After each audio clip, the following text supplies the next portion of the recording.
فاسألوا أهل الذكر إن كنتم لا تعلمون۔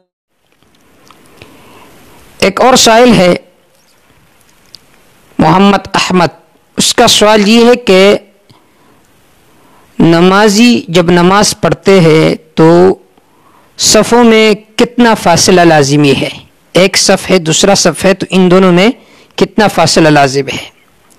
تو اس کا جواب یہ ہے کہ کم از کم دو صفوں کے درمیان میں 5 یا 6 فٹ سے زیادہ فاصلہ شرعاً درست نہیں ہے۔ تقریباً 5 فٹ یا 6 فٹ فاصلہ رکھنا چاہیے، اور اس کی دلیل یہ ہے کہ حدیث پاک میں آتا ہے، انس رضی اللہ تعالیٰ عنہ نے فرمایا کہ رسول اللہ صلی اللہ علیہ وسلم نے فرمایا کہ پیوست اور سیدھی رکھو اپنی صفوں کو اور نزدیکی کرو ان میں۔ تو شراح حدیث نے اس حدیث کی طرف دیکھتے ہوئے ارشاد فرمایا کہ کم از کم صفوف میں جو فاصلہ ہے وہ 5 یا 6 فٹ ہونا چاہیے، اس سے زیادہ درست نہیں ہے۔ واللہ تعالی اعلم بالصواب۔